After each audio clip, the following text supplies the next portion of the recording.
Hey there. In this video, we're going to do another example of solving an exact equation.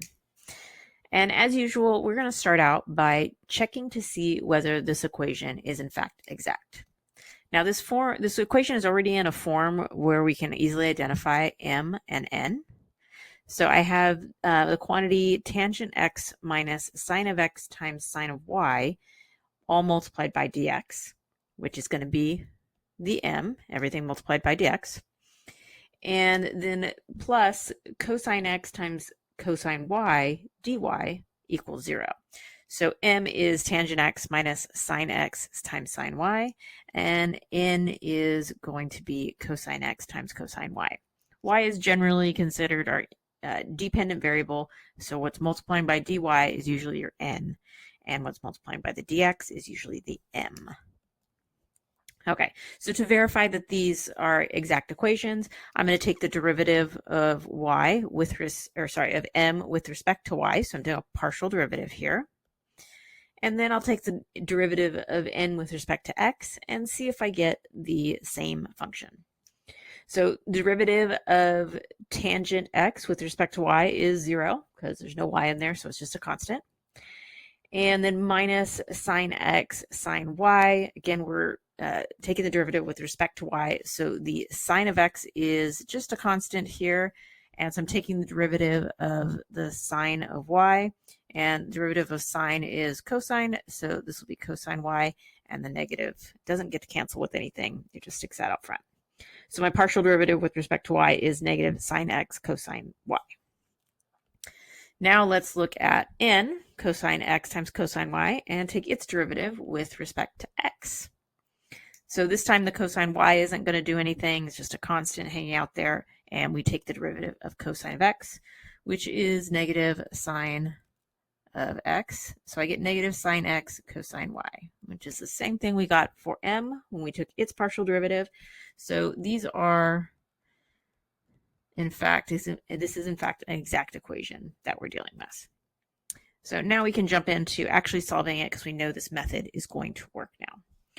We start out by finding our solution, f of xy, by taking the integral of m with respect to x. So I'm going to take the integral of tangent of x minus sine of x sine of y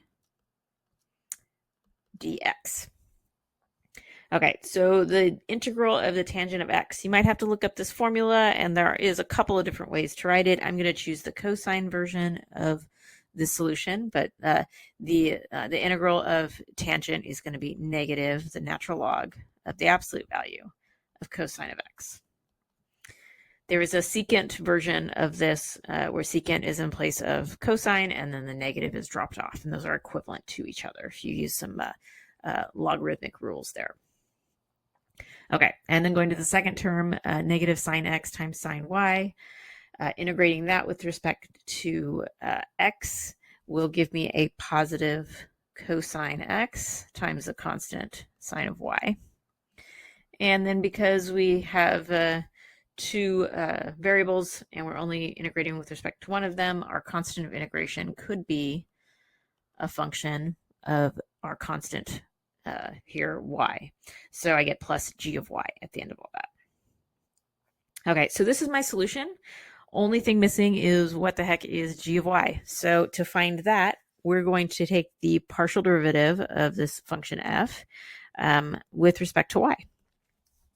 Okay, so it's a lot of flipping back and forth between integrating and dividing. So I integrated, now I'm deriving, and then I'm going to integrate again in a minute. Okay, so the derivative of negative natural log of the absolute value of cosine x with respect to y is just 0 because there's no y's in there. So that one zeroes out, and I didn't have to worry about finding a derivative for that mess.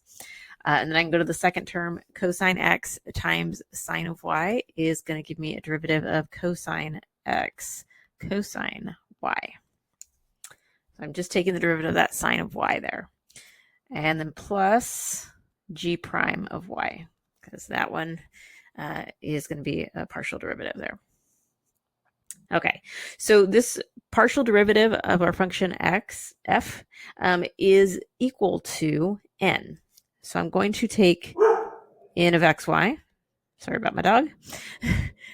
And set that equal to my partial derivative of f with respect to y. So n was cosine x times cosine y. And so that's going to be equal to cosine x times cosine y plus g prime of y. Okay, so if I clean up this equation, the cosine terms all cancel out, and I end up with the result that g prime of y is equal to 0, because there's no other terms on the left side of this.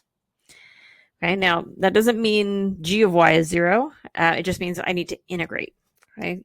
So I'm going to integrate with respect to y on both sides of this.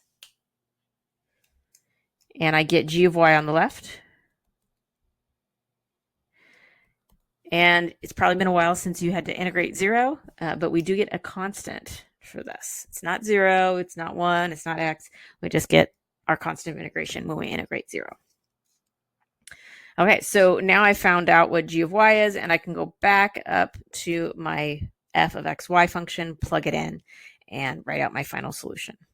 So f of xy is equal to negative the natural log of the absolute value of cosine x plus cosine x sine x, or sine y, sorry, plus c1.